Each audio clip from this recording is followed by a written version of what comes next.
I got so much more.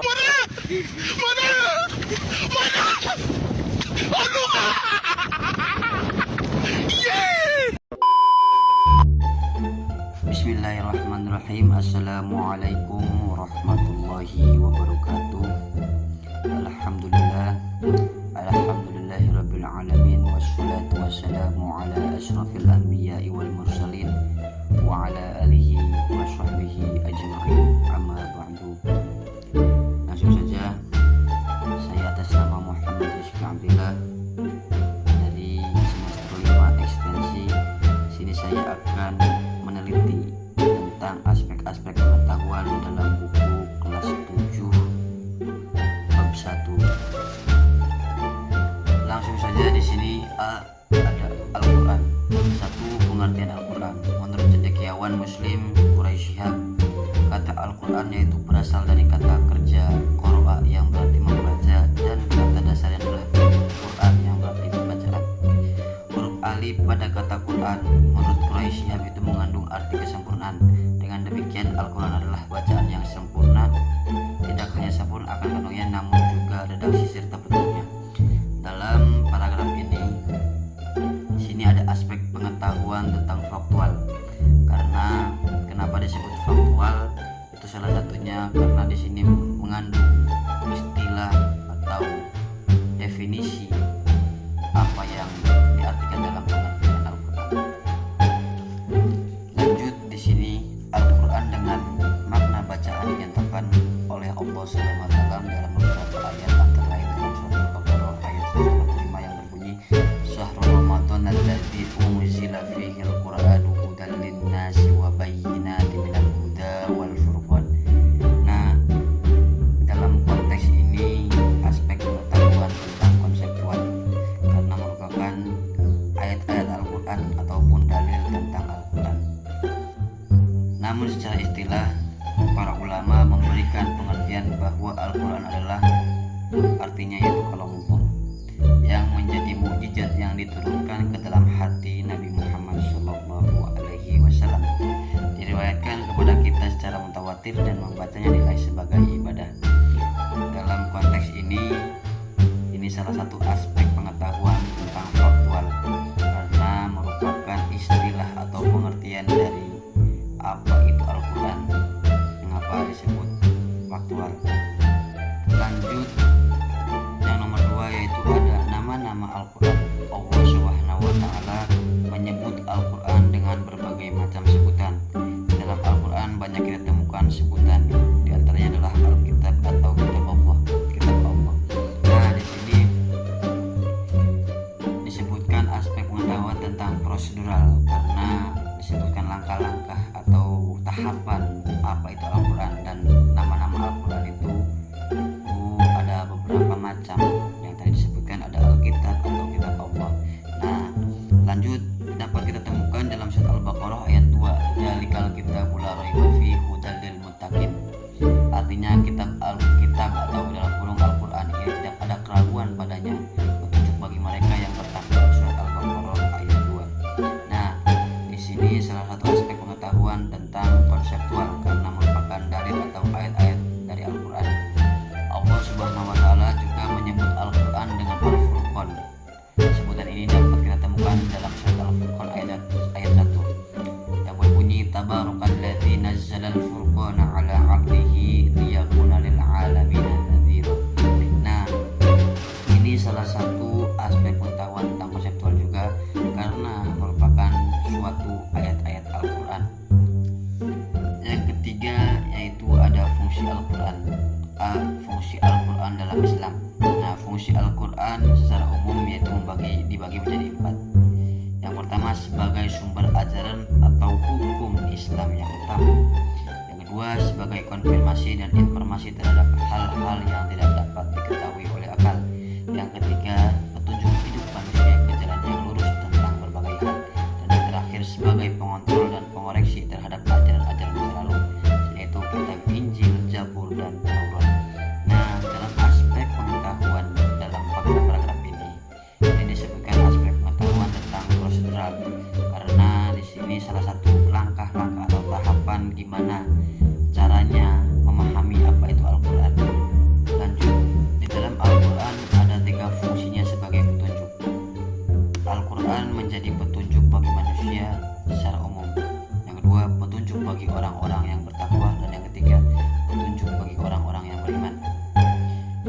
Al-Quran tidak hanya menjadi petunjuk bagi umat Islam saja, tapi bagi manusia secara umum.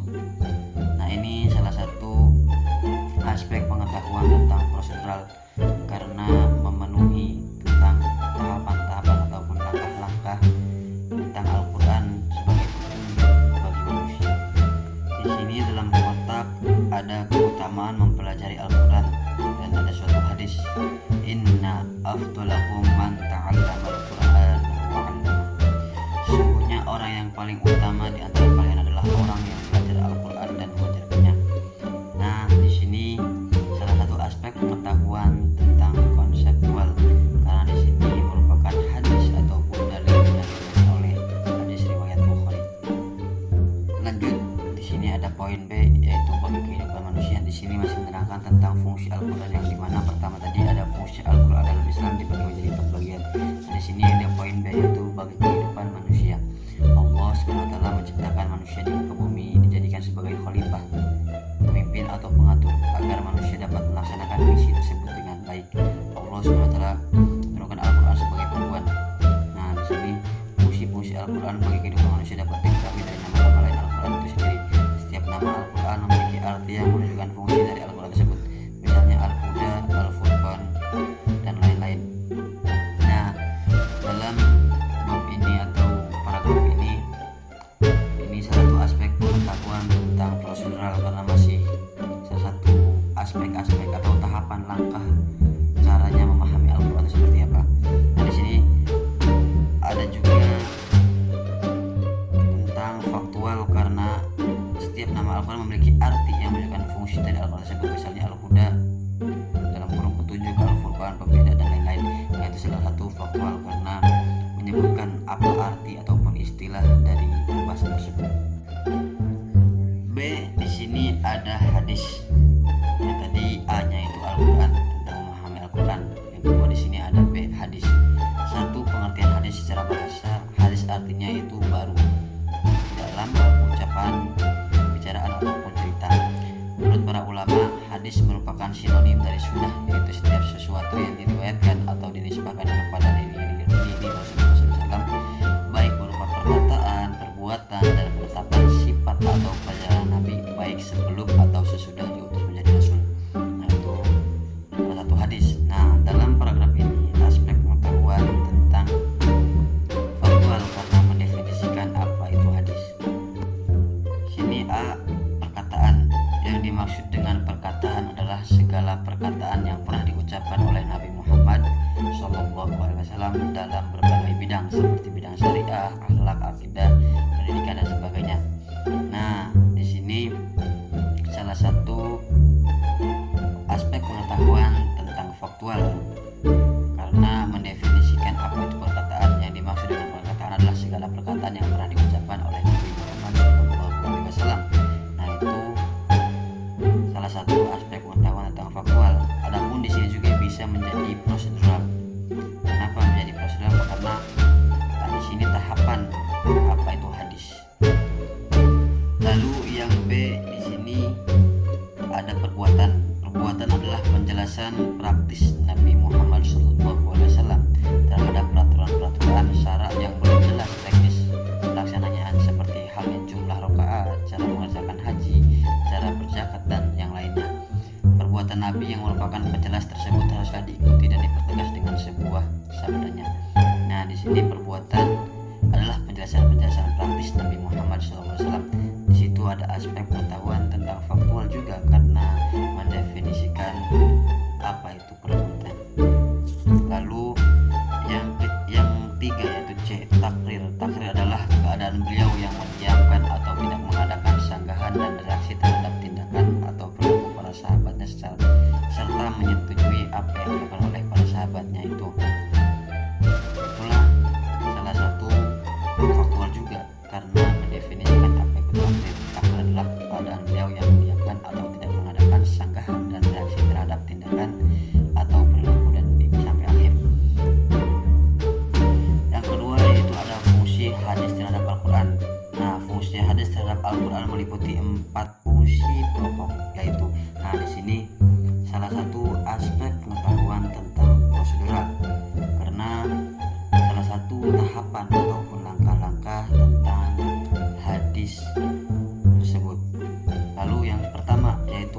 menguatkan atau mengukuhkan dan menegaskan hukum yang terdapat dalam Al-Quran. Dalam hal ini, hadis mengulang perintah atau larangan yang sudah disebutkan dalam Al-Quran. Misalnya, Rasulullah SAW memerintahkan untuk melaksanakan puasa. Perintah melaksanakan puasa sudah ada dalam Al-Quran, sehingga dalam hal ini hadis sifatnya menegas perintah yang telah ada dalam Quran surat Al-Baqarah yang berbunyi, ya ayyuhalladzina amanu kutiba alaikumusyyam kama kutiba alal ladzina min qablikum la'allakum tattaqun. Nah, di sini disebutkan aspek pengetahuan tentang konseptual karena di sini menyebutkan ayat-ayat Al-Quran dalam surat Al-Baqarah ayat 183. Lalu di sini ada hadis Rasulullah, diantaranya qala akhbirni ma faradallahu alayya minasyiyami faqala sallallahu alaihi wasallam syahrul ramadana illa an tatawwa'a syai'an. Itu salah satu konseptual juga karena tadi dalil-dalil tersebut hadis yang diriwayatkan oleh Imam Al-Bukhari. Yang kedua yaitu ada menguraikan atau menjelaskan dan merincikan ayat yang global atau yang mujmal. Banyak ayat Al-Quran yang sifatnya masih umum, belum terinci. Al-Quran memerintahkan untuk mengerjakan suatu perbuatan, namun belum ada ayat yang menjelaskan bagaimana cara melaksanakannya.